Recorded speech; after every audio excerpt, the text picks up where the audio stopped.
Hey everyone, got a special message.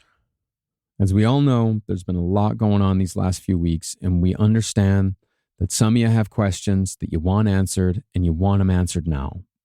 But all we can say is the same thing we've said before. We don't condone bullying, and we're still learning more. But we can't answer your questions just yet. We just can't. We just ask that you please have patience with us during an extraordinarily difficult and complicated time. But to be clear, we want to reiterate that the harassment, bullying, and threatening of Ben's former partner must stop immediately.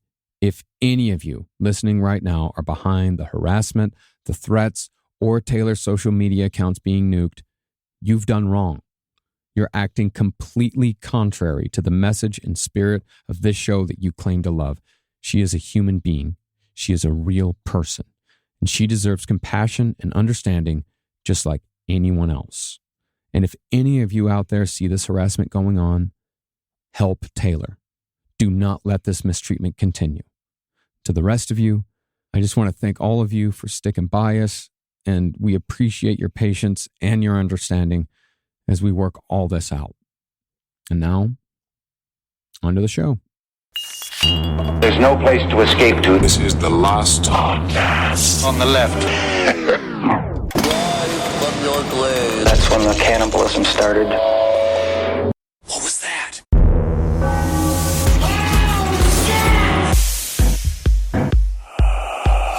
I understand. I know you're shutting down with the cold. Are we recording? I'm looking at Marcus. I know. You're cold. I'm very cold. But this is called fat man temperature. Yeah, okay? man. There's two of us here. That's right. There's one of you. You understand, eventually, as every episode, right? Happened last time. Happens every single time. The temperature in the room will rise. Mm-hmm.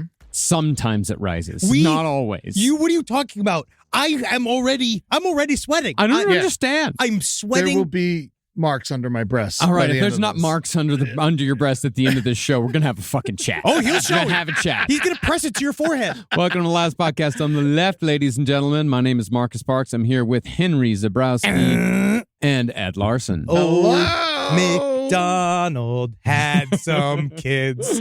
Ow. Is that bad? No longer around today. We're talking about Family Annihilator, Jeffrey MacDonald. Oh, MacDonald had This is for all wife. the toddler listeners out there. Hey, honestly, the toddler true crime reach is getting more amazing. I mean, I can't believe the PR. I think there's a whole thing that's called Manson for babies. Yeah. It's good for them to understand. Yeah, just before we started, we were talking about shapes for a while. Yeah. You know, getting into it. Yeah, exactly. Get into Henry's toddlers. dressed like an Easter egg, apparently. Fuck you. I hate this shit. You look like the what they modeled Peeps after. Get out of here. Get out of the studio. You look like a I don't want to do it anymore. a cop that fell asleep at a poker party and woke up with his hair blue. I'll take it. No. Did that come with a bunch of costume wings? Whatever, man. Now, while you may have never heard of him, Jeffrey MacDonald was one of the most infamous and imaginative family annihilators of his time. I'm glad you called him imaginative. He was. He deserves that credit. In February of 1970, Jeffrey murdered his pregnant wife and two young daughters in a frenzied, amphetamine-fueled rage that involved 2 knives, a wooden club, and a single ice pick. Oh, look at all my props. Honestly, we're doing the Murder Fish show right now. We're working on the Murder Fish show, and it's kind of crazy running around with props again. Oh, it feels great, man. I've literally been texting people like, do you have a gun I can borrow? But unlike many family annihilators, Jeffrey MacDonald escaped justice for nearly a decade and in fact reveled in the celebrity that quote-unquote surviving the brutal murder of his family brought him. They didn't even touch me. He really is so proud of. In many ways, I think it's weird hearing his testimony. Where, like, in his own head, he is a hero. He kind of forgets about the entire family altogether, and it's more just being like, "But isn't it amazing that I survived?" You always had to make himself look good. And that celebrity, of course, came because Jeffrey created a damn good story to tell. And he actually acted as his own booking agent to tell that story to whatever media outlet was willing to listen. And those media outlets were legion. Oh, yeah, because if you're a super talkative murderer, nobody loves it more. Put Because it on camera. He loved attention, and he just wanted all of it, and they were ready to take whatever he would give them. It's just like, you're going to brag about killing someone. It shouldn't be kids. You know, it should be like a formidable opponent. No, it should be, you should have been fresh from the sands of Iwo Jima. See, to cover up his crimes, Jeffrey claimed his home was invaded by 4 hippies who might have been Satanists. You never know. Although he couldn't be for sure. Mm-hmm. They then murdered his family one by one with all the fervor of the Manson family, mysteriously leaving Jeffrey a trained Green Beret with little more than a bump on the head and a punctured lung. A lightly punctured lung. Now, since the Manson family murders had occurred just the previous summer, I love that concept of a lightly punctured lung. Well, because I thought about punctured lung. I'm like, I think I'd die. Yeah, no. It's just like, it feels like, when you poke the skin of a baked potato, if you're going to put it in the oven. Yeah, let out some air. Now, during one of his interrogations, one of the cops was like, I've seen a man get shot in the heart by a .38 slug and run 100 yards, and yet you get taken down by a lightly punctured lung. I don't think you understand how important my lungs are to my athletic performance. Now, since the Manson family murders had occurred just the previous summer, the psycho hippie story was accepted by the public for years and could very well have contributed to the satanic panic that began in the late 70s and reached a fever pitch a decade later. But contrary to public opinion, investigators knew that Jeffrey was their man immediately. And although it took a few years, Jeffrey's in-laws came to believe that he was guilty as well. Together, they eventually brought Jeffrey to justice. He brought everyone together. Mm-hmm. Yeah. These family annihilators, man, they're such pussies. You know? Yeah. Yeah, be a real man and leave. Yeah, man. We've said this so many times. We're just being like, and I'll say it again directly in the camera. If you're thinking about it for a second, it's just so much easier to just get on a bus and go fucking anywhere else. Go Leave. be gay. Do Go have it. a great time. Please be gay. Go out there, empty the bank accounts. It's okay. Yeah, it's bad, blah, blah, blah. But just get the fuck out of there, because then you don't, you just don't then kill your family. Yeah. Or get a punctured lung. That's true. Yeah. It's a part of the fucking. You don't have to puncture your own lung. Yeah. This is why I'm going to adopt, because if I snap, I'm not killing my kids. This story, however, also has a fun true crime industry twist, which arose from today's source, Fatal Vision by Joe McGinnis. See, McGinnis was hired to write a book exonerating Jeffrey MacDonald of all criminal wrongdoing. Uh-oh. But as time went on, it became glaringly obvious to McGinnis that MacDonald was guilty. So McGinnis instead wrote the most extensive account of a family annihilator ever written, exquisitely detailing the murders, the investigations, the trial, and the years in between that led to MacDonald's conviction. And that guy, the one thing about this piece of shit, Jeffrey MacDonald, is that he sticks to his bad story by the letter every single time. I mean, and I saw he was on fucking a full-on true crime documentary about himself. He was a talking head on his own murder fucking documentary. He was on Larry King Live, saying the same dumb, horrible story. Yeah. Again and again and again. But I guess that's how you do it. You have to stick to it. Yeah. That is the one thing that's probably why you got away with it for so long. Hey, not that long. I mean, I don't know what he's trying to get at this point, but I also don't know what he's trying to lose, because he's now, spoiler alert, life in prison, no parole. Oh, yeah. Like, there's nothing to gain here for him to So he's stick still to the alive. story. Yeah. It's his own brain. That's great. These evil fucks won't die. No, it's the craziest thing. The eviler you are, the longer you live. It's everybody who feels everything that gets fucking ground up in the goddamn machine. Mm-hmm. Now, to put it simply, Jeffrey MacDonald was a dick. Born in Queens in 1943. Jamaica. That was where I was born. You were born in Jamaica, Queens. Yeah. My wife was born, Caroline was born in Jackson Heights. That's my city. I got lost there when I missed the train once. That was a nightmare. It's bad. Lots of places you could buy a live chicken. I remember that. Oh, yeah. I was always baffled and excited throughout the years living in New York. Just like when you turn a corner and you're like, wow, I can buy a live chicken here. Didn't know. Why was it more expensive than a cooked chicken? Because, seriously, you want to know why? Because the chickens, it's more tasty when it's alive. Mm-hmm. As soon as you fucking kill it, then you eat it immediately. That's one thing. Also, like, you can have it for the eggs, right? So that's a Okay. business venture. Okay, Now you've become a dairy farm for some reason in a fucking railroad apartment in the middle of Brooklyn. But I was just in Tampa, and it was the same thing all night along with the roosters. They're Just everywhere. it's like, and I mean it. They don't just do it in the morning, man. It's a forever. They do it all fucking night. All night, all Yeah. day. You gotta, give them throw sleeping pills out your window. No, those are for me.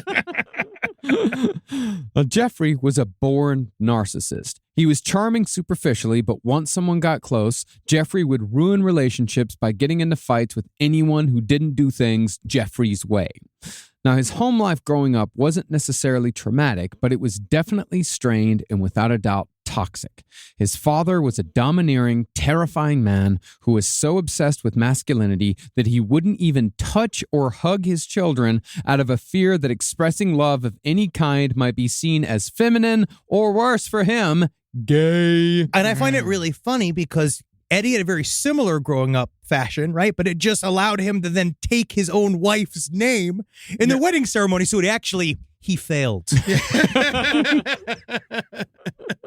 My dad didn't hug, but he bought me shit sometimes. Yeah, that's different. That's all they do. Well, this attitude of extremely insecure, toxic masculinity was passed on to Jeffrey MacDonald. And like many men who feel like they have to constantly prove that they're a man's man, MacDonald would often boast about his sexual encounters going all the way back to childhood. Wow, just like John Holmes. Mhm. Why are they all thinking it's so cool to fuck as a boy? I don't know, because I think it makes them think that like I've been a man before I was a man. Yeah, like I'm a Lothario. Yeah. Meanwhile, I would write poetry. As read poetry. would I. Yeah, and I had my little beret. You wrote poetry and had a beret as a child? Yeah, I had so much. It was worth so much more than sex. It was romance and drama. Oh, interesting. Yeah. I smoked weed. Yeah. It's different. See, before McGinnis switched the perspective of his book from possibly innocent to definitely guilty, he had a long correspondence with Jeffrey MacDonald, in which Jeffrey bragged and obsessed over his cocksmanship, going into full detail about every sexual experience that made him look like a sexual dynamo. You ever do 69 when you're 6 and 9? Tellingly, though, the woman he chose for his wife, Colette Stevenson, was not sexually adventurous nor sexually driven in any way whatsoever. In fact, it seemed as if sex terrified Colette, and from the moment she and Jeffrey began dating, a long history of cheating began that did not end until Colette was dead and was therefore no longer in a position to be cheated on. Yeah. Where do you get this information? From Jeffrey. Yeah, this was from this him. was specifically from Yeah. from Jeffrey's letters to Joe McGinnis. I guess that makes sense. I was reading his Wikipedia page. It was like in 9th grade, he dated so-so. I was like, what the fuck? It's because he did nothing but not shut his fucking yapper. Yeah. Like all he did was talk about himself and his crimes and all this shit over and over and over and over again. Well, he talked about not doing his crimes. Yes. That's the thing. He constantly talks about his story. But yeah, it was like the guy, Joe McGinnis was saying it's just like page after page after page of sexual conquests and obsessing over how sexually competent he was. Also, you could see similarities in, I don't know if we'll ever cover it just because, well, one day maybe, the Chris Watts story, right? Where you could see how, again, the whole kickoff to him killing his entire family was because he met a new chick and he wanted to move on with a quote unquote clean slate. Yeah. And in that, like, a lot of people obviously kind of, in many ways, you think about that, like, why? Like, what, like, that's where the weird, like, his, like, mental illness, like, comes in. That's what the glibness of psychopathy means, where every decision is basically weighed exactly the same. Instead of thinking, he did not think of killing his family as this crazy traumatic thing. He viewed it as a problem-solving mechanism that can just be done, and then I just move on to this new life, as if you were not even thinking that that would be, like, traumatic to himself because this person does not feel anything. Yeah, and even then, I think that's given him a little bit more credit than Sure. he deserves, as we'll soon get into. Oh, yes. But as far as why Jeffrey chose Colette as his wife, he actually liked a shy, timid woman who lacked self-confidence, because if she relied on him completely, he could easily feed the toxic masculinity complex that was passed down from his father.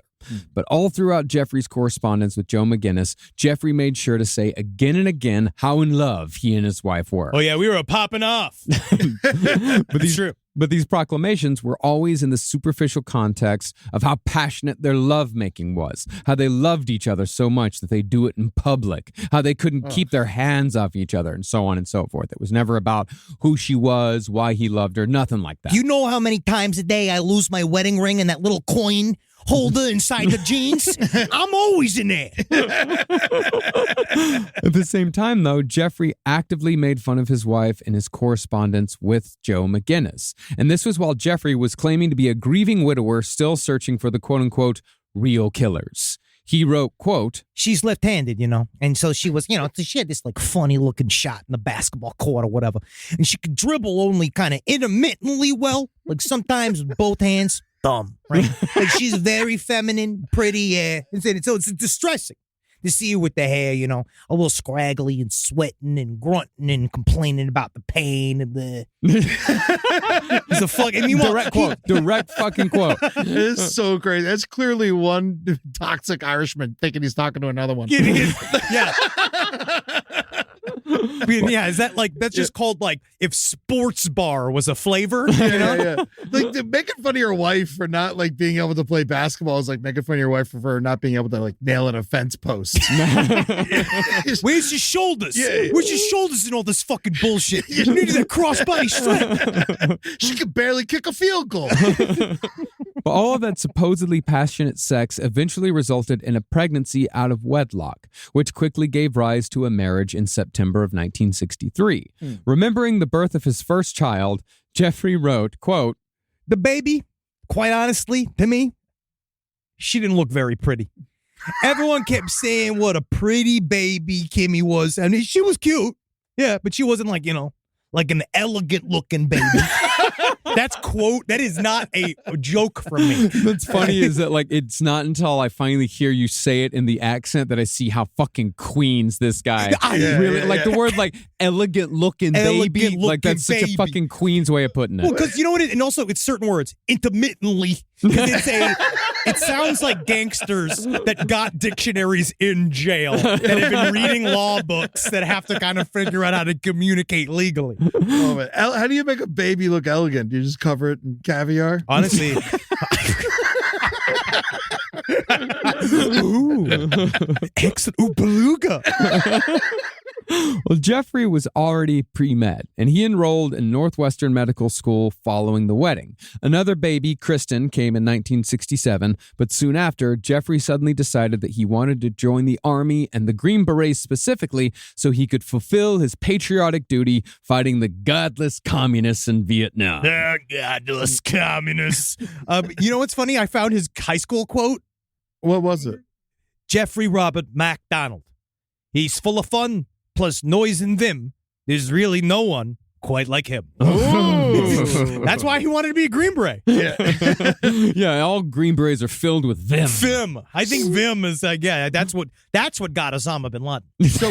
So he fought in Nam? No. Oh, he didn't make it. We'll get to that here in a second. Okay. See, Jeffrey felt that it was an American's duty to unquestionably obey the president. And he further felt that Congress was filled with left-wing liberals who didn't have the sense to see what the real patriots already understood. Vietnam needed to be defended, or else all of Southeast Asia would fall to the Red Menace. You can't even imagine the horrors of a Russian Vietnam. Beets being put into goddamn spring rolls? Can you even fucking imagine? I can't with it. I get so mad thinking about Vietnam. Now, Colette didn't want to be an army wife at all, nor did she relish the thought of her husband becoming a participant in a potentially deadly shooting war, even if he was going in as a surgeon. Jeffrey, however, found a way to shallowly attach his decision to join the Green Berets to sex, saying that he didn't mind the idea going into the service because Colette didn't have sex with him enough anyway. I can't even imagine you want to go be a professional killer because you're not getting laid. Yeah, or he said it didn't matter. I don't need what do I need a wife around for? She's not fucking me anyway. God. But in the end, Jeffrey did not go to Vietnam. Instead, he was assigned to Fort Bragg in North Carolina outside of Fayetteville. Thank you. That's Fayetteville. I got stuck in Fayetteville once. How? I was on a Greyhound bus and the thing stopped moving and we were in Fayetteville for like a day and a half and I was just walking around. I was on my way from Tallahassee to New Jersey. Someone thought I was Jesus. That's literally the worst bus ride I've ever heard. Tallahassee to Jersey. Atlantic City of all places. Oh, yeah. Here, inside a home at 554 Castle Drive, Jeffrey's 5-year-old daughter and 2-year-old toddler would meet their grisly ends along with his pregnant wife. Now, as far as motive goes for annihilating his family, it's kind of hard to pinpoint exactly what Jeffrey MacDonald was thinking. They're fucking with my money. It was obvious from his constant cheating that he didn't want to be tethered to a family, and it's often the case that a man who kills everyone who depends on him is looking for a clean slate. You don't get one, though. Yeah. Slate is then dirtied. Yes. Yes. However, it is very possible that MacDonald turned a mere fantasy of freedom into a gruesome reality during a split-second decision amidst an amphetamine-fueled rage. Yeah. Okay. I mean, I don't know. It's a pretty extensive murder. And it took a long, we'll get into more of the details of it, but it took a long time. I have my theories. I definitely have my theories as far as why I do believe that it was amphetamine fueled and why it was it was a fantasy very suddenly come to life. Yeah, man, it wasn't chamomile fueled. Yeah. Like it wasn't like, oh, we're watching Murder, She Wrote fueled. Yeah. See, Jeffrey MacDonald wrote in a diary in early 1970 that he'd been taking a diet pill called Esquire to lose weight. Man, it all starts with being skinny. Mm-hmm. Sounds like snails. Well, it wasn't that he wanted to be skinny. It's that he wanted to drop weight because he was a boxer at the time or something like that. He's trying to drop weight to make it down to the lower weight class. Oh. I think that's what it was. He had a lot of different explanations for why he was taking an extremely dangerous fucking diet pill. Because as opposed to other diet pills that were straight methamphetamines, Esquire included both dextroamphetamine and prochlorperazine. Yep. Prochlorperazine. Can we just say jump juice? These fucking scientists showing off with the names of their medicines. They just say it's whatever. Like in college. Yeah, jump juice. That's right. Yeah. The prochlorperazine, that wasn't jump juice. That was a down drop. Oh. Yeah, because the first is basically speed, which is what almost all diet pills were back then. Yeah. But that second ingredient, that was an antipsychotic. That should have helped. Yeah, it didn't work. Wait a second. There was an antipsychotic in a diet medication? Yes. Wow. Yeah. Go crazy for losing weight. God, no, you're crazy before. Yeah. Now, by 1980, studies had proven that Esquire was an incredibly dangerous drug that functioned as both an upper and a downer because it contained both an amphetamine and an antipsychotic. Yeah. That's it. It makes you feel normal. It makes you feel normal. Yeah, you're normal. You take it. You're still normal. Everything's fine. You got to get right in the middle. I'm somewhere between fucking getting skinny and feeling like I'm made of actual flames. Well, this, of course, created dangerously unstable individuals. Yeah. It was so dangerous that its manufacturer took it off the market in 1980, even though it was making a profit of $6 million a year, which is incredible when you consider that you can still be prescribed Oxy in this country. Oh, my God. It's fucking insane. They used to, all kinds of shit is on the market, especially back then. I remember I used to take this stuff called androstenedione. Which was you as a kid. Well, didn't your dad because you did it's not steroids. That's what this is. Yeah, it turned out it was steroids, and they took it off the market, but not before you go to GNC and we're taking it off the market. You better buy it all now, And so we had it all because it was legal, So I'm taking fucking. Meanwhile, Mark McGuire is the spokesman, and I'm out on the football field taking handfuls of grass and putting them in my mouth. That's what keeps you normal. Also, apparently, I'm looking this up right here. Jimmy Buffett talks about Esquire in his song called "Fool Button," right? And I guess apparently that the tone is that if you mix it with a bottle of rum, it's going to make you act foolishly to have a good time. Sure, God. Jimmy Buffett became a billionaire off of being lazy. Yeah. After creating toxic stepfather culture, being afraid of a man that's in your house half the week. No, at best, Esquire caused insomnia, restlessness, nervousness, and dizziness. But in several studies, it was proved that in large doses, Esquire could cause psychosis and insanity. Oh my God. Cool. See, the recommended dosage of escatrol was 1 pill a day. But as far as Jeffrey MacDonald's consumption went, he was taking 3 to 5 escatrol pills a day in the weeks leading up to his family's murder. You don't think that hurt his belly? Hmm? That would hurt my belly. Hurt your belly? Yeah. Yeah. Well, I mean, I guess he's not eating. Yeah, So I guess there's nothing in there to hurt his belly. Yeah, that's No. nice. They should have got a tip off when he was drawing little horns on himself in the mirror. Yeah. There I am. This was, of course, possible because Jeffrey was a doctor who could prescribe these pills to himself. That's important, Oh. I think, for the audience to understand. This man is a doctor. He's a surgeon, specifically. He's a surgeon. I've known a lot of crazy surgeons. We've covered a lot of crazy doctors because Yeah. sometimes I think to do the job, right, in many ways, you have to kind of look at us like walking hunks of meat, right? Yeah. You got to view us as just a pile of tubes. Yeah. And you got to pick out, you got to clean out the tubes. You got to fucking get our juice out of us, all the fucking bullshit. They don't give a shit. Yeah, sometimes. because if you care, you might fuck up. Yes, You'll be of course. emotional. You gotta have zero emotion. That's why they all think they're gods. That's right. I got doctors in my family, and they are gods. Yeah. They pay for everything. Thank you, Dr. Daddy. No, 3 to 5 pills a day, Jeffrey would have likely suffered from irritability, hyperactivity, confusion, hallucinations, panic states, assaultiveness, and finally, full psychosis. Oh my God, it's his incredible improv rap skills. And all this checks out because peers and neighbors noticed during those few weeks that he would work 24-hour shifts followed by full days at the office. Then he'd clock out, go and play basketball for a little while, and then take his little girls out to feed their pony, all without resting or sleeping or stopping. Feeling great. Hey, you guys doing? Hey, here. You know what's fucked up? This pony doesn't even want to play a horse with me. That's hilarious. All right, guys. Let's go. Everybody wake up. It's Christmas is early. Come on. Imagine buying a pony for someone and then murdering them. I think that's like a Murdoch family story. In addition, Jeffrey would have shown abnormal cardiovascular reactions like chillness and headaches, and these symptoms were both clearly exhibited when Jeffrey was examined by doctors on the night of the murders. And considering how Jeffrey murdered his family seemingly on a whim, maybe, it's safe to say that Jeffrey was most likely suffering from something called chronic amphetamine psychosis. Oh my God. In other words, he turned himself into a dangerous and reactive meth head. But he did lose 15 pounds in 3 weeks. There you go. Wow. That's He's going to be incredible for the family reunion. Rise from your grave.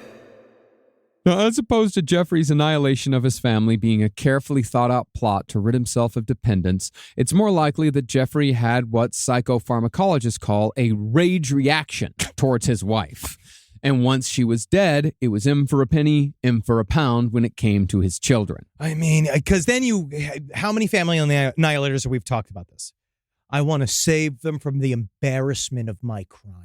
That you hear that a lot. Like being like, kids. I don't want them to deal with what I did to everything else. Or just like, it's a lot of times because we see with family annihilators, there is a money faction, especially with the men who do it, where like the idea of a change in status. And then it's always about like, yeah, I don't want ever, it's so embarrassing to be poor. I got to kill fucking everybody. It's fucked up, man. Now, in addition to the 2 young daughters, Colette was pregnant again, accidentally, which had, of course, added to MacDonald's stress level. No way. Jeffrey, meanwhile, was full-on manic, according to his colleagues, and Colette was worried enough to tell her friends that Jeffrey's personality was significantly changing. You guys want to come see me do crunches? Come on, get the family up. I know it's 4 o'clock in the goddamn morning. It's exercise time. How many crunches can you do? Finally, though, Jeffrey's personality changed from a simple narcissist to that of a total psychopath, and his amphetamine-fueled rage exploded around 3:40 a.m. on February 17th, 1970. Whoop, whoop, whoop, whoop. Take it back. Taking it back. Wow. No. That's early. Got up early, yeah. For some Or is it people, late? it's late. One or the other. Now, on the night in question, a 911 dispatcher received a call from Jeffrey, who weakly and performatively said, quote, Is this 911? Is it? Yes. 554 Castle Drive. Help. 554 Castle Drive. Stabbing. that's all. Is Henry okay? I'm just that good. Now, since the MacDonalds lived within Fort Bragg, it was the military police who showed up at their house. And within 10 minutes, a dozen MPs arrived to find the front door locked and the blinds drawn on a dead silent home. Things look safe here. Let's go back. They soon discovered, however, that the back door was open. And upon entering the house, they found a crime scene that would have put Richard Chase to shame. They first found Jeffrey's wife, Colette, laying on her back on the floor in the master bedroom. One eye was open, one arm was extended over her head, her face was battered, and she was covered in blood. Draped over part of her chest was a torn and blood-stained blue pajama top.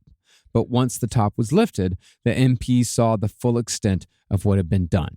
Colette had been stabbed 9 times in the neck, 7 times in the chest with a knife, and 21 times in the chest with an ice pick.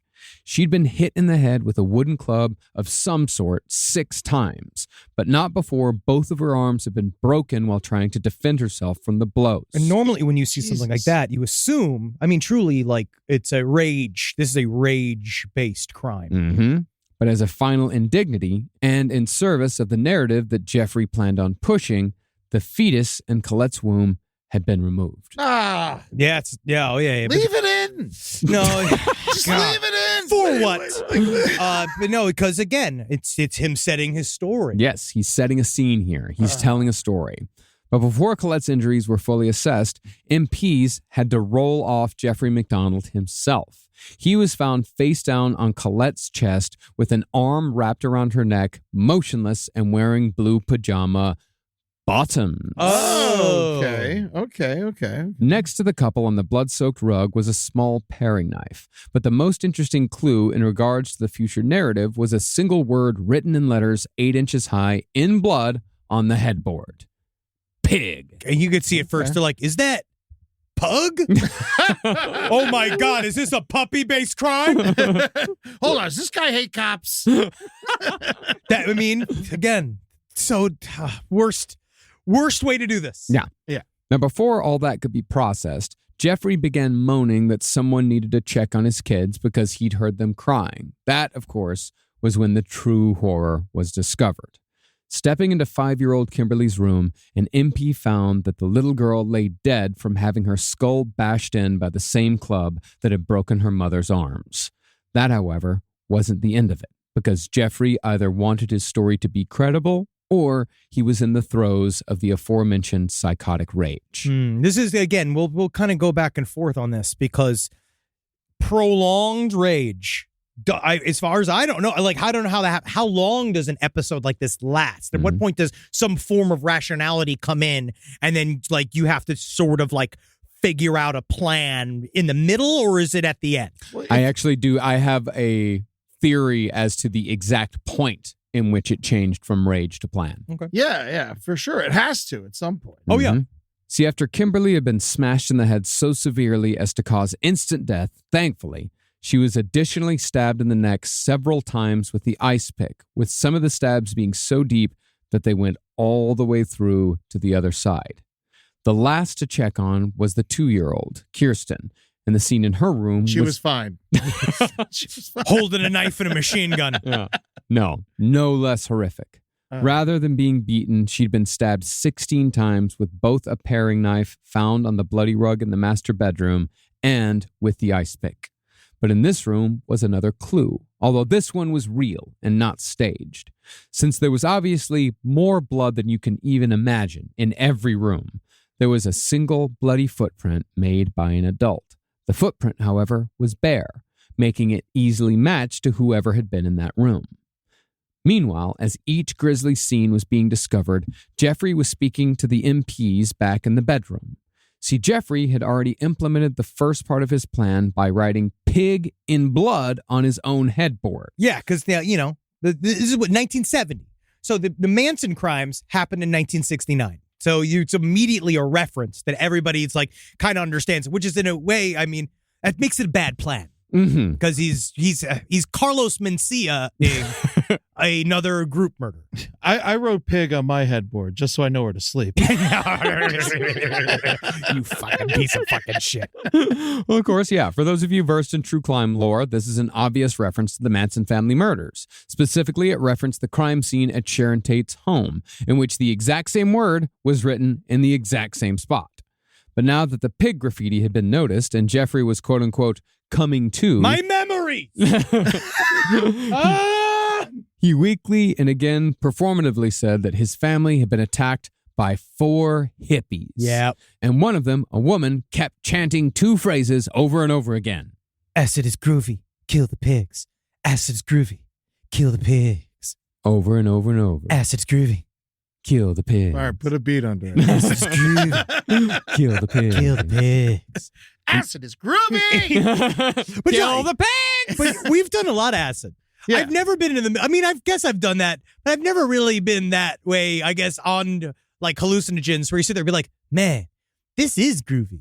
Like, I've never had that. I know the first time I did acid, I was sitting in the front porch of my buddy's house. It was like my birthday. It was like, I think I was 20 years old or whatever. And I remember sitting there and we were both looking at each other and I was like, I finally understand tie-dye. Like, it makes sense. There's been plenty of times when I've been on hallucinogens and just suddenly thought, like, man, I'm having a really good time right now. like, isn't this... If this isn't nice, I don't know what is. Yeah. Kurt Vonnegut. Yes, that's right. You know, last time Good I catch. said acid is groovy, kill the pigs, I was at a barbecue festival. Yeah, in Asheville. you got it. Well, incredibly, Jeffrey sticks to this idiotic claim to this day. Because, I mean, even by 1970, like, fucking nobody said the word groovy anymore. Like, outside of, like, Scooby-Doo, Yeah. nobody said groovy. It was like saying trill Yeah. now. Nobody says trill now. That's what I'm saying. Yeah. Ash said groovy. That was cool. Yeah, that's cool. But Yeah. that was 30 years later. It's right. Yeah, and that was 30 years ago. Actually, I think it was 20 years later and 30 years ago. Jesus fucking Christ. Hell yeah, man. That's a lot of fun to think about. I don't want to talk about it. And yet, groovy was the word Jeffrey chose again and again in relation to his attacker's vocabulary. After quote-unquote passing out for a second, prompting an MP to give Jeffrey mouth-to-mouth, he very quickly tried pushing his way past, saying that he had to go check on his kids. Oh, just full on kissing this military police officer. Yeah. 2 seconds. Oh, I'm sorry. I should have been in character. Yeah, you should do a couple more on me. Have you ever tried to do mouth to dick? But when he stood up, he looked down at Colette's body and set down the next plank of his story. He said, quote, Jesus Christ, look at my wife. I'm gonna kill these goddamn acid heads. I don't know why in the hell I fuck with them. I'm not gonna help them anymore. What? No, Yeah, no idea. he's setting a scene. He's planting seeds. You hearing me? No one's writing this down. Now, after somewhat composing himself, Jeffrey said that there were 4 intruders, 2 white guys, a black guy, and a white woman with long blonde hair wearing a floppy hat and high boots, holding a candle. Holding a candle. Yeah, because he's got to get that cult angle in there. Yeah, they're crazy. Yeah, he's got to make it spooky. All of them, though, were wearing distinctively hippie-style clothing. You as know he how put it is. It's like macrame, a lot of tassels. You know, one of them says, I saw the top of a butt. And it's just like, you wouldn't believe. But I love his cast of characters, though. Yeah. Because it is the Scooby Gang. Yeah. Wow. And also, in every one of, I was watching all the documentaries like about this, and they always pictured like the menacing woman in the floppy hat. Yeah. That is just, they're just looking like Shelley Duvall from an Altman film. If he would have had one in the wheelchair, it would have been like the Burger King Kids Club. Yeah. And that Wheels, he cannot be trusted. But the best part about him, if you need him to leave, you just take the handles and you push him down the stairs. It was scary. Well, after performing a bit more by saying that he'd been stabbed in the back and was going into shock, and after giving the MPs a quick lesson on how to care for someone going into shock, which is an incredible feat if you're actually going into shock, Jeffrey was put on a stretcher and carried to an ambulance. I just, God. He's like, he's like, no. Lift my legs. Lift my legs. I'm That's going how to you do it. swallow my tongue. I'm going to swallow my tongue. Give me swallow my tongue. You're not doing it right. Hold on, what comes next? Well, there in the ambulance, he kept talking, saying that the woman with the long blonde hair cheered the action during the brave struggle that Jeffrey had with his assailants. She kept saying, Groovy, hit him again. Jeffrey then broke off from the story and performed once again, switching the focus to his murdered wife by saying, My God, she was pregnant?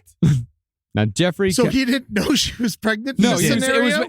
it was Henry. Acting. He was saying like, "My God, she was pregnant." Oh, okay. But he was, I'm doing it acting as if he knows he's a bad actor setting up his crime at the time. But I don't think it was that much better. No. Because they didn't necessarily trust him immediately. Nor did they believe him. No. Because fucking none of it made sense. Yeah, how are hippies gonna fucking sneak onto an army base? Well, Yeah, that's actually there. That's an interesting thing about that. To give you a little bit of background on Fort Bragg, like Fort Bragg is an unrestricted base. It has a 4-lane highway going right through it. Oh, that's true. Oh, wow, I didn't know that. It has 30 points of entry. So like, there's no. Yeah, Anybody can go in. Anybody can go into Fort Bragg. Yeah. Sounds like a shitty base. You know what? I think it is. I know. Like, it's a front-facing base, right? I don't know. I don't know how that works. Yeah, I mean it's open to the public, but it is the largest military base in America, though. Oh, okay. Yeah. Now Jeffrey kept telling everyone that he was going into shock, that he'd been stabbed in the back, that he needed fluids, and so on and so forth. But when he got to the emergency room, the only thing that Jeffrey, a Green Beret, the only thing he needed medical attention for was a small wound on his right side that had barely punctured his lung. That's enough. Yep. Yeah. You heard like a, yeah, I got it right there. Fucking fixed with super glue and shit. Yeah. Yes. Yeah. Nothing required stitches. Yeah. Oh my God. This is, of course, in great contrast to the near demonic slangs of the rest of his family. Yeah, they were all brutally murdered. Yeah. Yeah. Other- And he's a doctor, so Yeah. he knows exactly where to stab himself. Yes, So, I guess. He does. He must. We'll go. Yeah. We'll go into that later. Okay. Well, hell, we'll go into it right now because this guy fucking did it. Might as well not even. I don't even need to keep you in suspense. Yeah, they know. yeah. No, when they checked out the blood spatter in each room, they went to one of the bathrooms and they saw that the blood spatter pattern could have only come from a man leaning over the counter and puncturing himself on the right side of his chest with a scalpel. I don't want to stain the rug. Yeah. There was it's also like a magic marker circle around it, so he knows exactly where to go. Well, otherwise, Jeffrey had a bump on the noggin that didn't even break the skin, as opposed to the head-bashing beatings received by his wife and eldest daughter. And none of the other quote-unquote wounds he suffered even required stitches.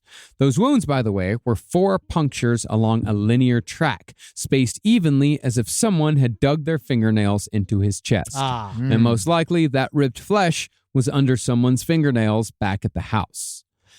Now, the next day, U.S. Army CID agents and FBI agents arrived to interview MacDonald. As opposed to the emotional ranting of the night before, Jeffrey had barely a hint of emotion when talking about his wife and eldest child, but he refused to talk about the toddler. Okay. And the reason behind this, I think, Okay. is most likely that he killed his wife in a rage. That woke up the 5-year-old daughter who walked in the room. She also had to be murdered to cover up the crime while the rage was still at a high level. Yeah. But to completely cover all his bases and to back up his psycho hippie story, Jeffrey had to cold-bloodedly murder his 2-year-old daughter in her crib, then mutilate the body afterwards. Most likely, Jeffrey did this after he somewhat calmed down from his initial rage reaction and had at least the presence of mind to synthesize a story. So it's fight with the wife, boom, go out back, grab the wood, bam, bam, bam, beat her to death. Yeah. Daughter comes out, hit her in the head once, and she's fucking dead. She's fucking gone. And then finally you're like, oh, fuck, what did I do? And then you have to construct a crime scene. And then that's when the fantasy kicks over and says, oh, fuck. What have I done? Oh, well, I don't know if it's what have I done. No, exactly. What I was about to say, it's, oh, fuck, I can get out of this completely. Like, if I can totally get rid of all this. Like, I don't want to be a fucking single father. I don't want to take care of a fucking toddler. I've already killed 2 people. What's one more? But killing a toddler killing your own daughter, Yeah. that's not going to be something you want to talk about, even if you're a psychopath. It's stressful. We've had a lot of guys. We've had a lot of guys who do this. Yeah. They save something for themselves because in some way and shape, Ted Bundy. Ted Bundy, because of his first crimes, right? They always said like maybe he probably hurt, or at least if not hurt, or killed a little girl when he was like very young. And there's something about like saving something for yourself, and I guess you could call it, no armchair diagnosis here, but it does sound like someone with some form of narcissism, one of these kind of things, where you wall these things off inside of your own mind so you could keep kind of like your own quote unquote sanity. Yeah. Because, again, he didn't have to. Like if he was, quote, he didn't have to kill his whole family. He definitely could have killed his wife or whatever and then have freaked out. And then, you confess and you figure out all this shit. Like if he was actually guilty. This shows what the glibness of the thought process is that was just another fairly perfunctory decision he decided to make. Mhm. Probably would have looked better if he kept the toddler alive. I don't know. I no, No? it's all bad. Yeah. It's not good. But during this interview, Jeffrey had his story a little straighter, and he was able to give his account of what happened the night before. He claimed that he was sleeping on the couch that night because his daughter had wet her bed, and she was therefore taking his place in his marriage bed with his wife. Quite suddenly, though, Jeffrey was awakened by the cries of his wife and child. And when Jeffrey opened his eyes, he said he saw 4 people. A black guy in an army jacket, 2 white guys, 1 clean-shaven, 1 mustachioed. Not me. And the aforementioned floppy-hatted blonde with the candle. It's just, I wonder if he decided the cast beforehand. I wonder if he thought of actors. Yeah, he might have. I wonder Or if maybe was it the A team? They were all wet because it had been raining that night, and one of them, Jeffrey thought, one of the white guys, may have been wearing surgical gloves. Now, as Jeffrey tried getting up, he said that the black guy hit him with a baseball bat, which was already covered in blood from previous beatings. Jeffrey struggled, but was suddenly stabbed with an ice pick, which ever so slightly punctured his lung. God, after, they brutally murdered 3 other people. They're just going to go, Dink, dink. It would have probably felt good for him to beat the shit out of himself, too. He really should have went for it. Yeah, he should have. Yes. Yeah, the struggle, however, continued. But as Jeffrey tried making his way towards the 2 steps that led up from the living room to the hallway, he claimed to have fallen forward and passed out from a bump on the head that didn't even break the skin. I was rattled. Mhm. And then, honestly, I'm pretty certain that one of those guys left behind a banana peel. Come on, cops. You got to laugh sometimes. But when he came to, his blue pajama top, which was now torn, had been removed and used to tie his hands, and the intruders were gone. Apparently, the psycho hippies were happy to simply leave the unconscious pig with a bump on the head and a single shallow stab wound, whereas the housewife and the children had been butchered to the nth degree. Jeffrey claimed that he then went from room to room, checking pulses and administering mouth-to-mouth on each corpse. After realizing that everyone was dead, he pulled the knife from Colette's chest, covered her with his torn pajama top, and went to the back door to see if the intruders were still there. And would you believe it? I go out in the backyard, and it was the 4 of them. Then I saw the mamas and the papas. They were all hanging out, some reason, doing hookah. And I was just like, what is happening here? But the next thing I know, we're singing, we're hanging out. There was a little bit of a grill out next. And then I was like, oh, yeah, my fucking family. There was just so much going on that night. 1970, you had to be there to believe it. Well, he then went to the hall bathroom to assess his injuries before calling for help, then laid down next to his wife's corpse and waited for that help to arrive. That, he claimed, was all he knew. Now, the first investigator on the scene the night before, after Jeffrey was taken away, was a man named William Ivory. After examining the house, Ivory canvassed the neighbors, who said they didn't hear anything that sounded like a fight, a break-in, or any disturbance at all. They definitely didn't hear a hippie yelling, Acid is groovy, man. Kill the pigs. nothing. Next, Fort Bragg's chief law enforcement officer, Franz Joseph Grebner. But wait a second. Why would they be yelling it? Why would they be yelling, acid is groovy, kill the pigs? Acid is groovy, kill the pigs. Yeah. Acid is groovy, kill the pigs. I think it's way more like, Well, that's if it was beatniks Yeah. instead of hippies. Next, Fort Bragg's chief law enforcement officer, Franz Joseph Grebner, arrived at the house and immediately recognized that nothing about the scene matched MacDonald's story. As he put it, he'd been in poker games that had left the house in worse conditions. Oh, that's pretty. That's a great analogy. Worse than a family annihilation. As Grebner's thinking went, this scene was supposed to be a life and death struggle between 4 intruders and a Green Beret officer. Yeah, it should have been destroyed. It should have been like a Jackie Chan movie in there. There should have been broken furniture and a guy threw a glass, like the fucking window. There'd have to be guys fighting with pots and pans and shit. That's the thing. I'm surprised he did it like this because it would make him look like such a pussy. Yes. Yeah. Oh, yeah, but that's, you see, I forgot what the term is. There's something about that, but that you use that. There's a way to inspire legitimacy where you admit something embarrassing about yourself, quote unquote. Yes. And then you can allow them. It's like the tiny penis clause. There's something like that where it's like, I forgot the example where it's like, if you admit to having a super small dick, like maybe it shows that you're crazy honest. Yeah, and like when a violent criminal shows up to court with like a walker. You know, Yeah. and they Yeah, pretend they're really sick and shit. Yeah. Mhm. And yet, the living room was curiously tidy considering the circumstances. A coffee table had been tipped on its side next to the couch, resting on a stack of magazines.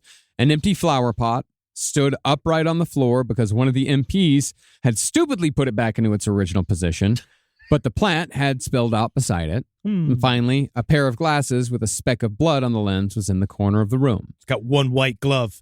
And I do see there's a bit of a smudge on the island. And that Imagine showing up to a crime scene and be like, "Oh, we should tidy up." This place is a mess. you're not going to believe what these fucking idiotic MPs did. Well, I You're think- not going to believe. We're going to get to it. Because, it happened on the base. There's a way to do a crime is you're an officer and you do it on a base. These guys are automatically maybe going to try to stick up for you or some shit. I don't know. Well, also, they probably, I don't know. I'm guessing there were no other murders on Fort Bragg up to this point. I have no You know, idea. So these I don't know. military police probably have never dealt with this kind of shit. I mean, I don't know. I'm certain they have a homicide department or some shit. Yeah, the CID. Yeah. Criminal Investigations Division. Yeah. So they do have experience with crime scenes. It just wasn't. And I might be wrong. SideStoriesLPOTL@gmail.com Please. if I'm wrong about this, but I believe like MP is something you get busted down to. Yeah. I don't know. I don't know. I'm not saying anything about military police. Yeah. I love you. You're not in the military. They ain't coming for you. No, I know. They might make me. I don't want them to come and put me in. But that was the full extent of the mess left behind in the living room. Additionally, in the adjacent dining room, plates remained balanced on their edges in an unstable china cabinet, and Valentine cards still stood upright on the table. None of these things would have been undisturbed if a struggle between a Green Beret and 4 intruders had happened in the next room. So he thought to get his wife a Valentine's Day card 3 days before he murdered his entire family. That's why I wonder again about the rage entirely, where I Yeah. do feel like he had a little thought in the back of his head of like a little bit of inspiration. Also, there has been homicides at the Fort Bragg. I'm looking. There's a big Rolling Stone article about it. Nice. Oh, before this? Not nice, but I'm glad- Nice. All right, we'll get to it soon. Next, investigators found all the murder weapons outside of the house. The so-called baseball bat was actually a 31-inch piece of wood that was found outside the back door, and 20 feet away in a bush were a second knife and the ice pick, both of which had been wiped clean of blood. And there's some reason I find just a plank of wood to be much scarier than a baseball bat. Oh, very much so. You could make it into one too, if you That's want the to. idea. You Like start becoming the natural. Yeah. I would imagine that he was in the midst of an argument with his wife. He was in a rage. For some reason, the club, the piece of wood out back, just popped into his head. Oh, sure. He walked outside, he grabbed it, he came inside, and he just started fucking whacking her with it. Oh, yeah. Rise from your grave. Now, Detective Ivory then turned his attention to Jeffrey's blue pajama top, the one that had been draped over Colette's corpse. Ivory discovered that there were 48 neat round holes that had obviously been made with the ice pick. So Ivory assumed that Jeffrey had been stabbed 48 times, because when you looked at Colette's body, the wounds did not match up with the pajama top. Thinking that he was about to lose the last living witness and unaware that Jeffrey was just fine, Ivory dispatched his men to interview Jeffrey immediately, and it was then that Jeffrey gave the hippie story. Soon after, news of Jeffrey's condition came back to Ivory, and Ivory began to wonder why the hippies would take off Jeffrey's pajama top while he was unconscious, stab it neatly 48 times just for funsies, then wrap it around Jeffrey's wrists when it was after completely like destabilizing its integrity, like making it far easier to rip open. But at the same time, you know what I understood at that moment? You know what they were doing? They were trying to make a scary rope. Because that was the scariest shit. Honestly, just doing that was scary. When they were stabbing the shirt in front of me, I was just like, whoa, whoa, whoa, whoa, whoa, whoa, whoa, whoa, whoa. Yeah. I know you just killed my family, but that shirt did nothing. I can't believe you. Well, as Ivory examined the bodies and murder weapons even further, he began to find little blue threads everywhere. They were stuck to the club. They were found in the large blood clot on Colette's head wound, and they were found underneath Colette's body. It immediately became clear that these blue threads came from what else but Jeffrey's pajama top, or possibly his matching pajama bottom. And it was quite odd that they should end up underneath Colette's body if he'd only draped it over her chest after it had been ripped up by the supposed hippies. I mean, he killed them. Yeah. Additionally, Ivory also found in Jeffrey and Colette's bed the finger of a latex glove that had been torn away as if someone had ripped off the glove in haste. That explains why I said one of the hippies had latex gloves on. Yes, exactly. That's why he covered it up. Putting it up. Oh, again and again. He's just covering. Everything's got a story. The latex glove finger was stained with blood, obviously making it the finger that had painted pig on the headboard. Now, the investigators, of course, pegged Jeffrey MacDonald as their sole suspect immediately and didn't believe the hippie story for a fucking second. Oh, yeah. But when the newspapers were tossed out to the sidewalks the next morning, the headlines read, "Officer's wife, children found slain at Fort Bragg. Victims of hippie cult." Right in the headline. Yeah. Leaning heavily on the drug problems in nearby Fayetteville that were the result of American soldiers smuggling drugs from Vietnam, the article claimed that the intruders had marched around the house chanting, quote, "LSD is great. LSD is great. LSD is great." It's just, it is. Yeah. You weren't wrong. They punched it up. Yeah, they did. Yeah, they did. They punched it up. They switched some things around. Yeah. Worsening the panic, the Fayetteville County Sheriff said that by his estimate, about 2,000 hippies had recently moved to the area to, quote, "They'll mob up together, living like animals, with quilts on the floor, painting all kinds of pictures and decorations. You know how it is with these hippies. Everything's an owl. Can't just something be normal. Can't just one thing not have shag upon it, and that's flat rug. Too much texture." He then, of course, referenced the Manson family murders, which again had occurred just the previous summer. The sheriff claimed that any and all hippies were capable of grotesque acts of violence. Hell yeah. Because now it's anti-hippie across the country. Well, I mean, the Manson family murders were August. This was February. Okay, so it's fresh in everyone's head. So fucking fresh. And the Manson family is also freshly caught because they weren't caught until October. Yeah. Well, do you remember when Titanic came out and then a month later there was that movie called Titanic? That's what this is. Oh, yeah. Or when Deep Impact came out the same week as Armageddon. Yes. Yeah, yeah. Or when there's two Robert Kennedy movies and stuff like that. Ants, Bugs, two Prefontaine movies. That was the weirdest one. Yeah, that is really weird. Yeah, well, there's a reason behind that. All these movie studios have these scripts ready to go. So when they hear the other movie studio is about to put out a volcano movie. It's now it's time for our volcano movie. They push out their volcano Dante's movie. Peak. Dante's Peak. And I think the other one's Volcano. Volcano. Yes. Yeah.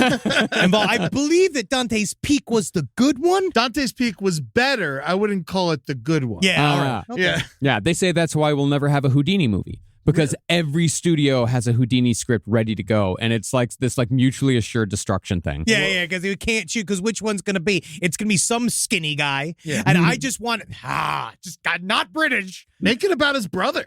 Yeah, that'd be good. Yeah, Ludini. Yeah, I played Ludini in a short I did for Ray-Bans. For some reason. That's true. Well, the sheriff also just ratcheted up the fear that much more by saying they were probably Satanists. Mm-hmm. After that, the story went national and became the most talked about event in America.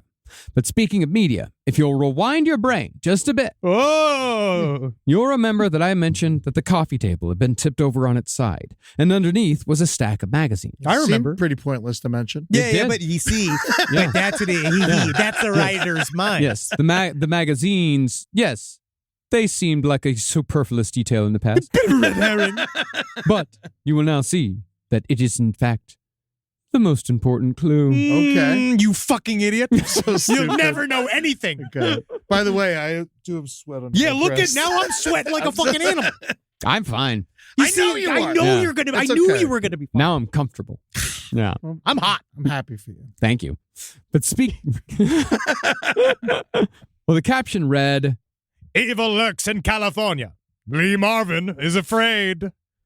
Well, that's a horrible press for Lee Marvin. Lee And it Marvin was is just- historically not afraid. And I like it because it was just a picture of Lee Marvin hiding behind a blanket. Like you saw his two like, oh. I'd be furious if I was Lee Marvin's yeah. publicist. I'm the $6 million man, right? Isn't that Lee Marvin? no, Lee Marvin was the leader of the Dirty Dozen. Like, Oh, he's like, this yeah. is like the man's man. Yeah, he's more badass than Steve McQueen at this point. Yeah, I mean, but I think that was the point that they were trying to make, is that the problem in he's California is so fucking horrible that even Lee Marvin is afraid. Lee Marvin's scared of these skinniest boys you'll ever find. Every time I get near one, all I want to do is kiss him. And really, I'm just afraid of destroying the sanctity of my marriage. And the reason why Lee Marvin was afraid was because of the focus of that issue, which I love to get a copy of this issue because Lee Marvin was on the cover and everything. The subject was witchcraft cults, drug orgies, and violence perpetrated by hippies in California. In one picture detailing a satanic orgy, one could see an acid queen with long blonde hair consummating a candlelit orgy by copulating with a black swan. Just bring me in. I don't know how that works, though. Well, the swan normally is there. I also think the But they swan said can eat copulating pussy. with the black swan. Yeah, they Maybe put the- feed on their pussy, and then the swan gets in there. But But the you tiny lube teeth. up its head. It's got a long neck. And you Yeah. shove it Yeah, in you there. just fuck the whole head. Yeah, I and you let honest- it, Yeah, It's let it mostly, flail. honestly, it's like the female version of the gerbil thing. Yeah. It just flails around. it could be that, or it's just fucking there underneath your balls. It was Playing with But it's your a butt. woman. It was It with was a a woman. woman. Yeah, playing with your pussy back. Mm-hmm. How did Mila Kunis and Natalie Portman do it? That's straight up old fashioned way. And the tongues do the reading.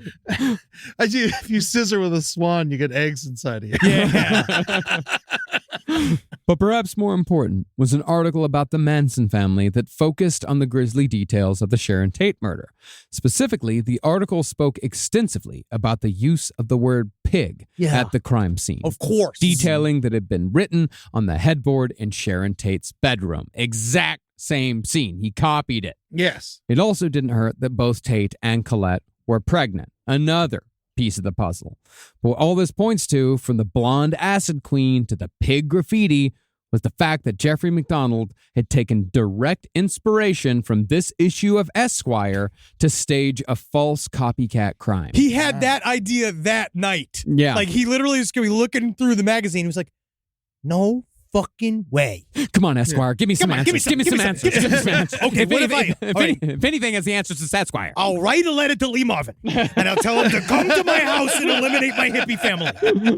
And it's like back then, it's not a copycat. It's a copy cool cat. Ooh, Yeah, okay. Joke for toddlers. Brian says. And it's, again, this is about our new toddler-based true crime initiative. You know, Ted Bundy for babies. Again, I think that will also be good. Yeah, it'd be wonderful. Yeah. Yeah. No, Chase for children. Yeah. that one's problematic. That one's problematic. Ed Gein be great at making a bottle top. Oh, God. Ed Gein was beloved by children. Oh, He yeah. was the town babysitter. No shit. Really? Well, No, he that's was- completely true. Definitely had saying- free time. He uses the word beloved like really loosely. I think that he was tolerated and that he was a simpleton that they just sort of allowed. They were like, he's harmless. What does he know what to do? He's just sit there going, he's just waving at the road and shit like every day, like waving at road signs, like being like, you know, the birds tell me that I killed my mother. You know what I mean? Like, it's a whole... Nope. On the night that Bernice Warden's body was found, he was having a pickle dinner. This is no shit. I remember. It was a pickle dinner at his 10-year-old friend's house, at a little boy's house, with the parents, of course. It was Corey Feldman. Yeah. A boy who's a friend to adults everywhere. They said pickle dinner is just a pickle with a knife and a fork, right? Yes. Well, it It's was hands. at that point, yeah, it was mostly pickles. Yeah. That was the focus of the meal, was pickles. Now, initially, forensics had a field day with evidence gathering. Firstly, blue pajama threads were found in every room a murder occurred in places that only the murderer would have been. Additionally, threads were found in places that they should. Additionally, threads weren't found in places that they should have been. And the same went for splinters left behind by the murder club. You wouldn't believe. All right? The threads were everywhere. Everywhere. One of the most telling clues was the fact that while every room was soaked and splattered and streaked and stained with blood, and while Jeffrey claimed to check everyone's pulse to make sure they were dead, and while everyone had extensive neck wounds, there was no blood on the telephone Jeffrey used to call for help. Again, why stain the landline? Washing. Yes. What are we doing here? I'm a surgeon. That's exactly what he later said. He said, I'm a surgeon. I just wash my hands out of habit. I look down, I see blood on my hands. I'm I gotta go. washing. I'm washing. I'm you know? washing And it. everybody's fucking dead anyway. So what the fuck do I need to call 911 for in such a fucking hurry? Yeah, what do you want from me? I'm just a guy. Yeah. I can't hear you dying. Finally, a neighbor who had been afraid to get involved at first came forward and reported hearing Colette's loud, angry voice coming from the MacDonald house that night. Even more disturbingly, the neighbor's daughter said that she heard Jeffrey either sobbing loudly or laughing hysterically. Neither, however, heard a struggle.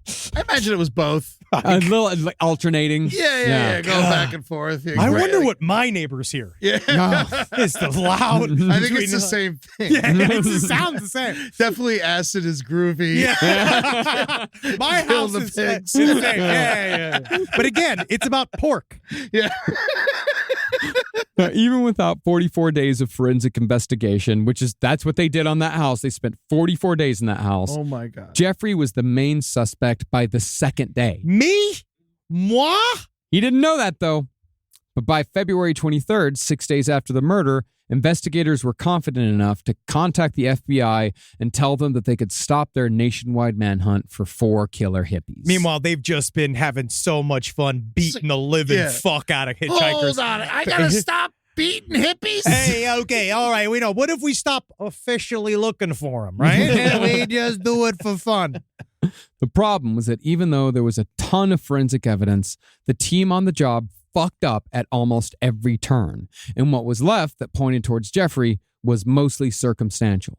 See, it's one thing to look at a scene and say, holy fuck, it's so obvious that this guy totally fucking did it. Yeah, him, no wounds, just sitting there. Hi. Yep. Hi. Yeah. But it's another thing entirely to prove beyond a reasonable doubt in court that a charming Green Beret would suddenly murder his entire family, especially since the Manson family murders were so fresh on everyone's mind. Additionally, Colette's parents had nothing but the highest praise for their son-in-law, saying that he was not capable of such a thing. And everyone investigators spoke to also had nothing but the highest praise for a man whose biggest weakness was probably that he worked too hard. He cared too much. I know how it is. But, it just shows that what compartmentalization can do and how you can basically live a whole separate life and no one will have any fucking idea what's going on in the center of your goddamn brain. Yeah, because on paper, he's like someone you look up to. Of you know? And course, so you yes, don't want to believe that No. this guy. No, he's a veteran. Yeah. He's a doctor. And he weighed all of that, I think, against his crimes. And not only that, like you got to really remember the context of the crimes here. Then you got to remember the year. This is 1970. This is when vets are coming back from Vietnam and being literally called baby killers. Yeah. Like that is the narrative that is going on amongst certain, people in America. Meanwhile, the ones that stayed behind and didn't go killed babies. It's true. It's real complicated, man. It's a lot of ins and outs when it comes to this. And so the prosecution would have to rely on hard evidence, very little of which still existed. For example, at the hospital, MacDonald's pajama bottoms had been burned with the hospital trash because nobody thought to keep them. Jesus fucking Christ. I mean, it goes on and on. It's so aggravating. Back at the MacDonald home, the CID hadn't secured the garbage there either, and the trash collectors were allowed to take away bags that might have contained, say, a blood-stained surgical glove with one finger missing. Concerning that bloody bare footprint, that got destroyed by accident when technicians tried removing the floorboards and fucked up the whole operation. It just went snap, crack, done.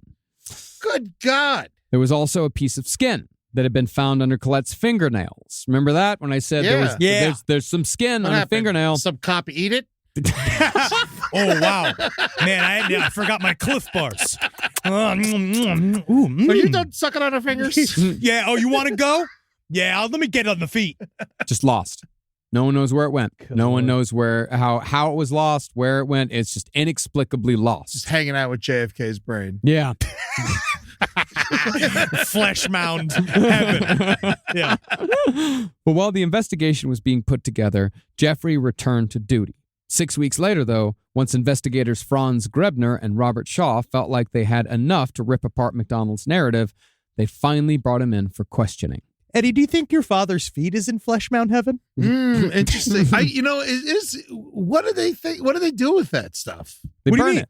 They burn it? I also think sometimes they just throw it out.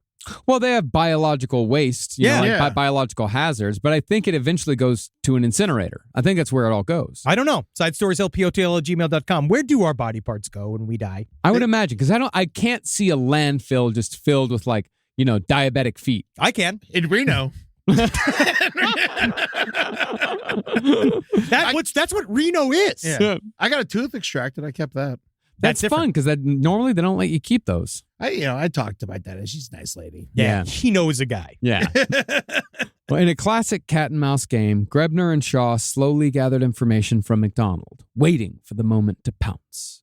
For the most part, though, Jeffrey did not do well under pressure. He spoke in a rapid, high-pitched tone most of the time, stumbling and stammering over his words. But pretty soon, Grebner started hitting him with questions about the hippies and the supposed acid is groovy chant. This is what MacDonald said. Oh, yeah, all right, we can get into that. Yeah, she wasn't jumping up and down and screaming, she wasn't saying to kill him, The point was, it all seemed, when you see it like an Easy Rider, right? I made the mistake of going to see that film. They have all these stop action things. Well, that's what it seemed like. Terrible movie. I can't even. What was I talking about? What was the question? But after going through the story again and again, Franz Grebner went full bad cop and told Jeffrey that there were just too many discrepancies for his story to be true. The living room was too tidy for a struggle to have taken place. Jeffrey's wounds were too insubstantial. No. Absolutely not. No. Most damning, though, is that there was no evidence whatsoever that 4 rampaging psychotic hippies on acid had been anywhere in the house. No blonde hair, no footprints from a boot. I saw a floppy hat! It's at this point that Jeffrey began panicking, saying, quote, Okay, Jesus Christ. This is getting, what's this called? Circumstantial evidence? Yeah, well, go ahead. Yeah, what else do you have, all right? What you're doing is you sitting here telling me that I killed my wife and my kids, right? That's unbelievable. That's unbelievable. Oh, man, Jesus Christ, this is a nightmare. This is like Edgar Allan Poe. Wow. Apparently don't know much about my family and myself. I'll tell you that to come up with that conclusion, or me, for that matter. You're all just sitting here just like, is this a Scorsese film? But by the end of it, Grebner had what he needed. A report was filed officially announcing that Jeffrey MacDonald was the main suspect in the murders. While criminal charges were not filed, and this is important, the Army was going to conduct an internal Article 32 inquiry to see if charges would be filed.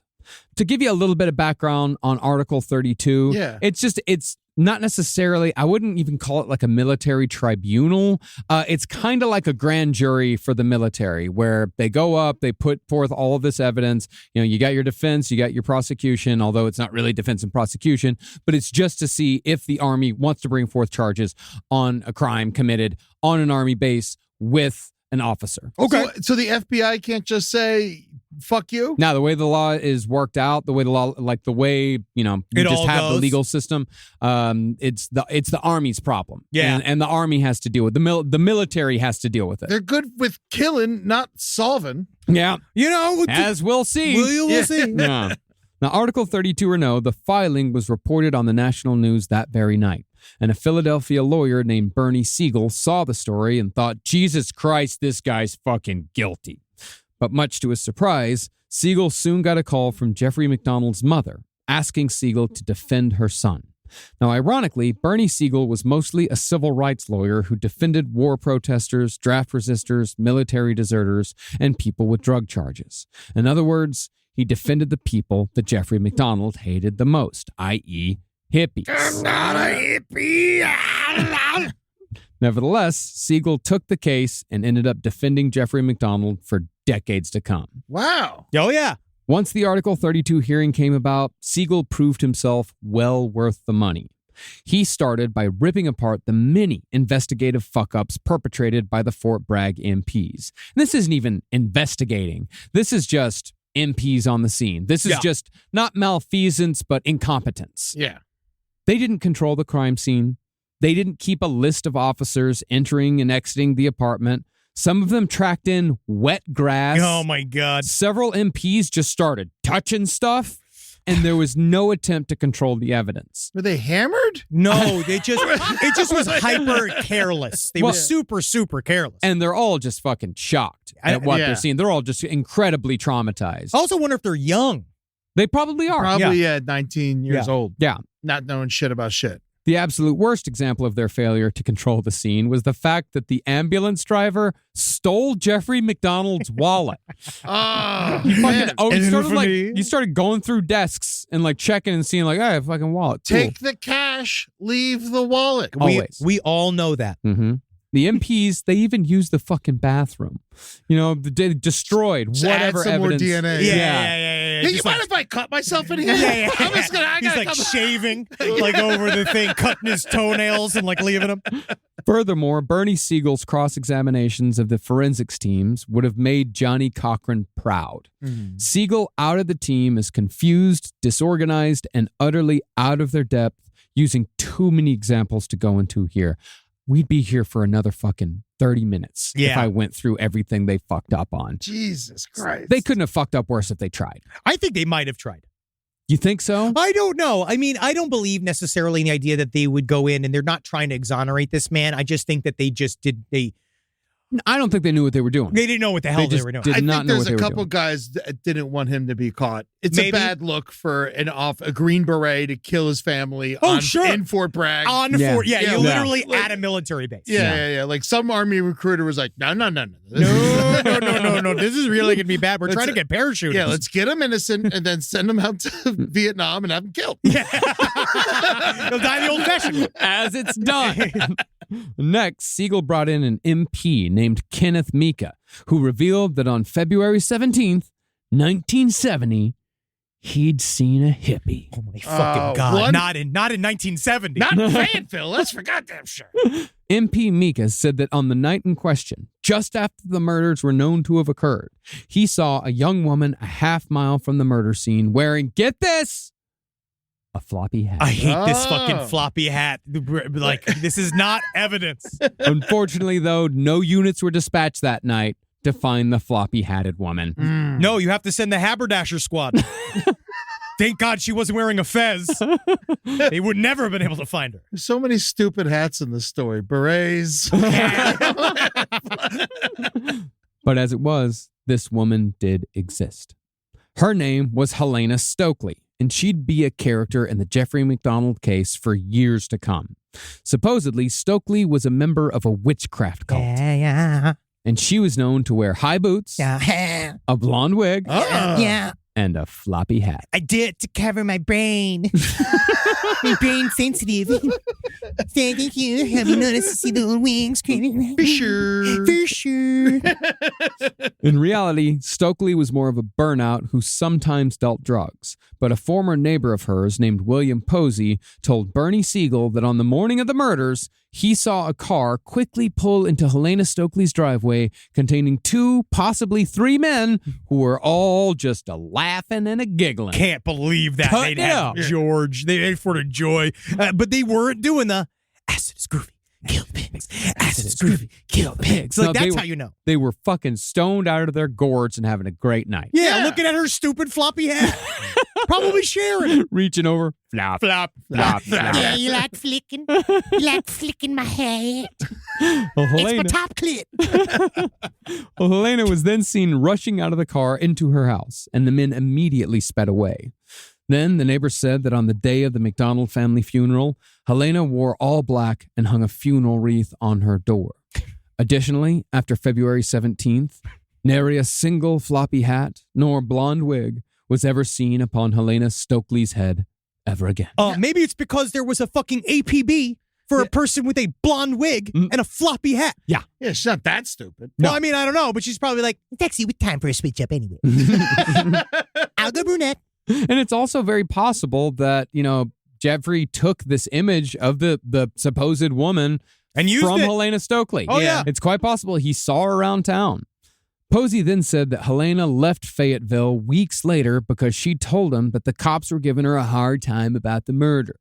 But when she returned in August, and Posey point blank asked her about possible involvement in the murders, she said that she didn't remember anything about that night. Jesus. But she did remember her boyfriend saying, quote, well, I guess we can't get married until we go out and kill some more people. Why would you ever in a million years? She's out of her she's lifelong. Loves attention. Well, no, just a drug, just fucking fried. I can't tell you what I'm saying right now. Ain't nothing going on. Let's just say the hat's doing the thinking. Fully acid fried, like crazy acid fried, along with every other drug you can fucking You ever imagine. been a bunny?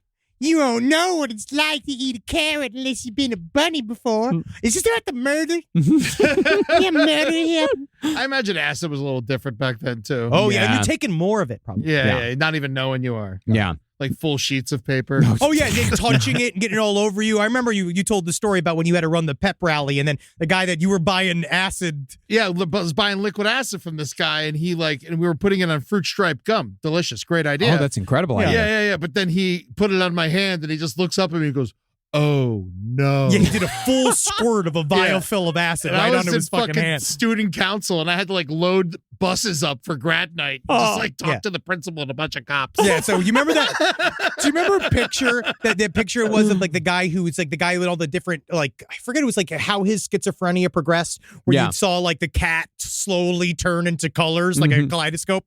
That's what he did to his teachers. Now, Stokely was called in to testify, but she would alternate between confessing and recanting. And the only thing her stories proved was that she did a lot of drugs all the time. Yep.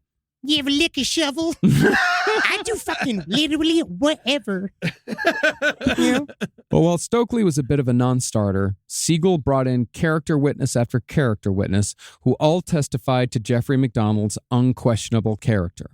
Even Jeffrey's father-in-law testified, saying that if he ever had another daughter, he'd still want the same son-in-law. And I'd have her marry him by the time she was 3 years old. In fact, where's my wife? Where's my damn Where's wife? my wife? Time Pull to your make another. pants Come down, on. wife. Time to make another wife for our son-in-law. Finally, though, Jeffrey MacDonald himself testified at his own hearing, and he was far more practiced than what he'd been since the interrogation. He'd straightened out his story considerably, and any discrepancies between the hearing and the multiple interviews since the murders were chalked up to either the fallibility of human memory or the blow to the head he received that fateful night. Honestly, now, most of the time, truly, I can't even see a floppy hat. I'm just beside myself. These bucket hats are supposed to be coming out soon, and I know that's going to be a nightmare for me. Well, as such, by the time the Article 32 hearing was concluded, all charges were dismissed due to insufficient evidence. But an Article 32 hearing is not a criminal trial. It's not even a grand jury. This was simply an internal investigation within the military, so rules of double jeopardy did not apply. It just meant that he wasn't going to get charged with the crime, that the government wasn't going to charge him, and the military wasn't going to charge him. But as far as Jeffrey was concerned, he was scot-free. Oh, yeah. He'd gotten away with murder. And riding that high, he decided to parlay his tragedy into stardom by becoming a highly visible professional mourner. Oh, my God. It would be that arrogance, however, that would eventually land Jeffrey in jail. And we'll detail every bit that led him to that point when we pick back up next week for part 2. Nice. Just a bunch of lies next week. A lot of lies. lot of lies, a lot of nervous hand wringing. It's also good to know. A lot of anger from the father-in-law once he figures out, like, oh. Wait a second. Wait Yeah. a minute. Yeah. Put that new wife of his back beside him. God, what a horrible story. Yeah. And next week, I'm glad we'll get it. We're going to hunt him down. We're going to get him. We're going to put him in jail. Thank you guys for listening. We got a lot of bullshit up. Twitch.tv/Last Podcast Network. Come watch all the shows on Twitch. We've got Murder Fist is happening right now. It's happening now. Yeah. So 9:20. you already missed it. It's already done. The Dynasty Typewriter shows are this weekend. We can't fucking wait. We have all these horrible men in town. It's so nice to have all of Murder Fist over at my house. I miss everybody. It's great. Man, to wake up and see a member of Murder Fist in my house in the morning isn't scary. No, not anymore. Not anymore. It's been beautiful, man. It's been so nice. And it's been nice hanging with you guys. Yeah. Yeah, of course. It's been nice having you. All right, see you fuckers. Bye. Hail Peace. Satan. Again. Hail me, motherfuckers! This show is made possible by listeners like you. Thanks to our ad sponsors, you can support our shows by supporting them. For more shows like the one you just listened to, go to lastpodcastnetwork.com.